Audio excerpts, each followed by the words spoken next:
Welcome to Lakshmi food. સ્વાગત છે તમારું મારી યુટ્યુબ ચેનલમાં. તો ચાલો, વ્રત કે ઉપવાસમાં ખાઈ શકાય એવી આપણે સાબુદાણાની ખીચડી બનાવવાના છીએ. એના માટે મેં અહીંયા 200 ગ્રામ સાબુદાણા લઈ લીધેલા છે. એને મેં સરસ ચાળીને લીધેલા છે. હવે આપણે એને એક તપેલીની અંદર લઈ અને 2 પાણીથી ચોખ્ખા પાણીથી ધોઈ અને એમાં પલાળી દેવાના છે.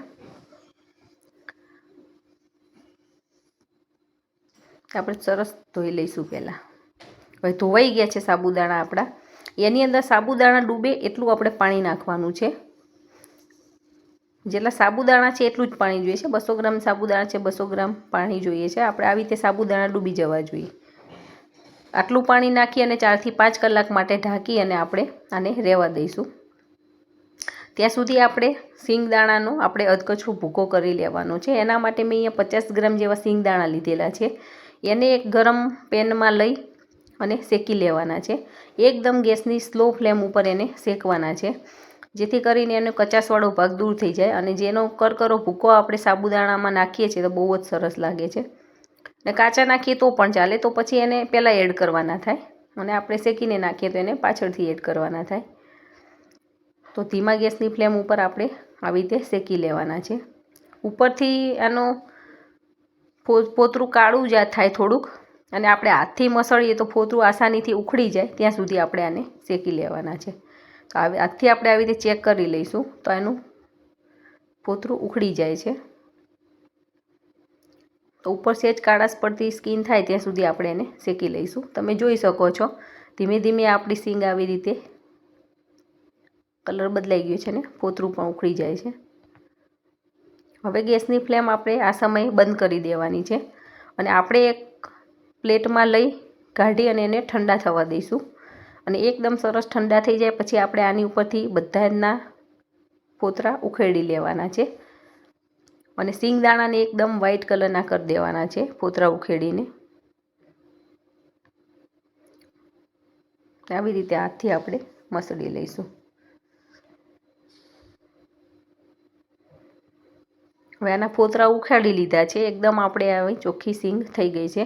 અને આપણે હવે ખાંડી દસ્તાથી આને અધકચડા ખાંડી લેવાના છે. જો મિક્સરમાં પીસીએ તો પણ ચાલે, પણ એમાંથી ક્યારેક નાનો ભૂકો થઈ જતો હોય છે અને આનું તેલ બધું બહાર નીકળી જતું હોય છે, એટલે હું હાથથી ખાંડું છું. હવે એને વઘારવા માટે અહીંયા આપણે ઇન્ગ્રીડિયન્ટ્સ લઈ લીધેલા છે. તો આ પલાળેલા સાબુદાણા છે એ તમે જોઈ શકો છો એકદમ છૂટા છૂટા દાણા થઈ ગયેલા છે.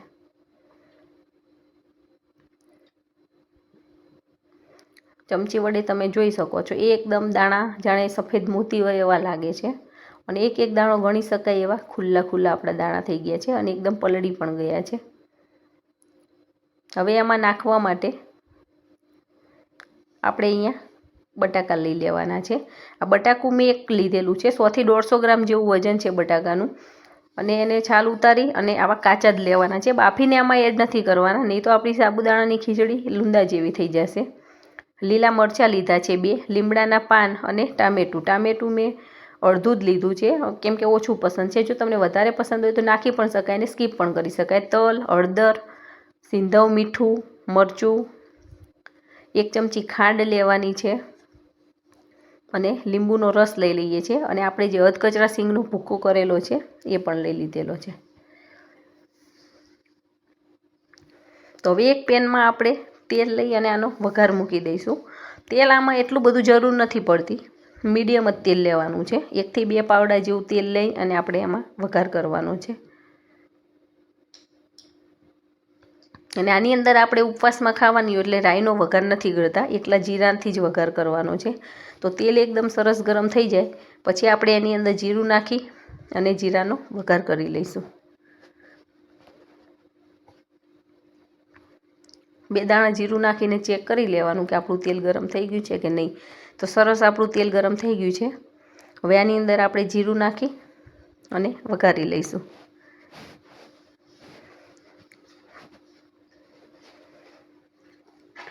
જીરું સરસ તતડી જાય પછી આપણે એની અંદર લીમડાના પાન અને લીલા મરચાં નાખવાના છે. લીલા મરચાં અહીંયા મેં 2 જ નંગ લીધેલા છે, કેમ કે કલર એ સરસ આવે એના માટે આપણે સૂકું મરચું પણ નાખવાના છીએ. એટલે લીલા મરચાં આપણે વધારે નથી નાખવાના. અને જો તમારે સફેદ સાબુદાણાની ખીચડી બનાવવી હોય અને મરચું ના નાખવાનું હોય તો લીલા મરચાં તમારે વધારે નાખવાના છે. તો તમે જેવું તીખું ખાઓ છો એ પ્રમાણે મરચાં એડ કરી લેવાના છે. હવે આની અંદર હું સફેદ તલ નાખું છું. તલ પણ તતરી જાય એટલે બહુ જ સરસ ટેસ્ટ આવે છે. તો આ બધું સરસ ગરમ થઈ જાય પછી આપણે એની અંદર સૌથી પહેલાં બટાકા નાખી દેવાના છે. બટાકા આવા ઝીણા કાપેલા છે એટલે ફટાફટ તેલમાં સતળાઈ જાય.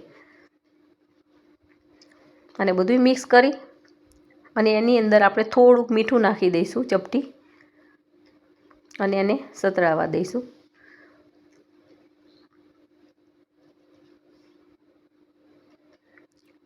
મેં અહીંયા સિંધવ મીઠુંનો ઉપયોગ કરેલો છે. આપણે જનરલ જે મીઠું ખાઈએ એ પણ નાખી શકાય છે. સિંધવ મીઠું થોડુંક ખારાશમાં ઓછું હોય છે એટલે આપણે જનરલ મીઠા કરતાં સિંધવ મીઠું થોડુંક વધારે નાખવું પડશે. અત્યારે બધું એડ હું નથી કરી દેતી, અત્યારે અડધી ચમચી જેવું જ નાખું છું અને અડધી ચમચી હળદર નાખી લઉં છું. કોઈ ઉપવાસમાં હળદર નથી ખાતા હોતા તો તમે સ્કીપ પણ કરી શકો છો. અમે ખાઈએ છીએ એટલે હું આમાં એડ કરું છું. હળદર મીઠું નાખી બરાબર મિક્સ કરી અને આને આપણે ચડવા દઈશું. 5 મિનિટ જેવું ચડવશું એટલે આપણા બટાકા એકદમ સોફ્ટ થઈ જશે. અને બટાકાને એકદમ 100% નથી સાતળી લેવાના, 90% ચડે પછી આપણે એની અંદર બધાય મસાલાને એવું કરી લેવાનું છે. તમે જોઈ શકો છો ધીમે ધીમે આપણા બટાકા સતળાવા માંડ્યા છે. ઉપરથી એનો કલર પણ થોડોક ચેન્જ થતો જશે. અને આવી રીતે દબાઈને જોવાનું છે. જો 2 ટુકડા થઈ જાય બટેકાના તો આપણા બટેકા પરફેક્ટ થઈ ગયેલા છે.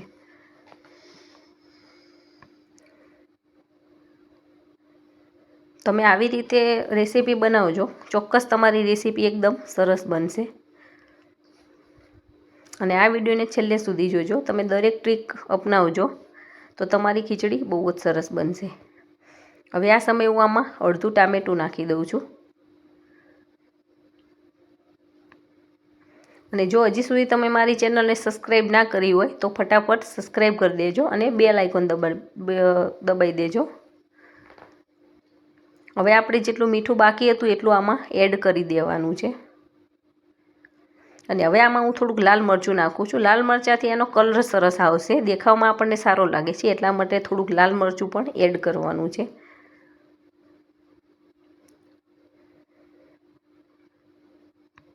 હવે એની અંદર આપણે જે પલાળેલા સાબુદાણા છે એ એડ કરી લેવાના છે. એકદમ કેવા સરસ સાબુદાણા દેખાઈ રહ્યા છે.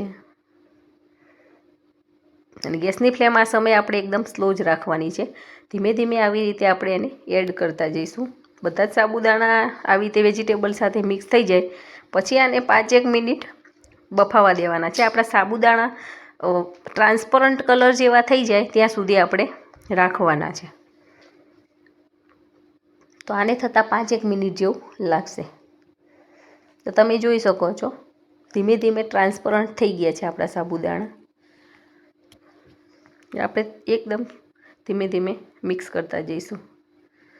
તમે જોઈ શકો છો એકદમ આપણી સાબુદાણાની ખીચડી છૂટી છૂટી બની છે.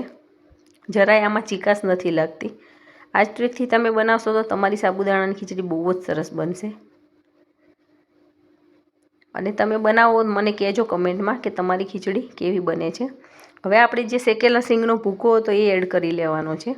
આપણે સિંગદાણા શેકીને લીધા છે એટલે લાસ્ટ ટાઈમ ઉપર આપણે સિંગદાણાનો ભૂકો નાખીએ છીએ. અગર તમે કાચા લીધા હોય તો જ્યારે બટાકા શેકાઈ જાય પછી તરત જ આપણે સિંગનો ભૂકો લઈ લેવાનો છે. હવે લાસ્ટમાં હું અહીંયા 1 લીંબુનો રસ એડ કરું છું. અને એ પણ બરાબર મિક્સ થઈ જાય પછી એની અંદર આપણે દળેલી ખાંડ નાખવાની છે. આનો ખટ્ટો મીઠો ટેસ્ટ બહુ જ સારો લાગે છે અને ખટ્ટો મીઠો તીખો એવો ટેસ્ટ આવે છે. જો તમારે ખાંડનું ચલણ ના હોય તો તમે સ્કીપ પણ કરી શકો છો, પણ નાખશો તો બહુ જ સારો ટેસ્ટ આવશે.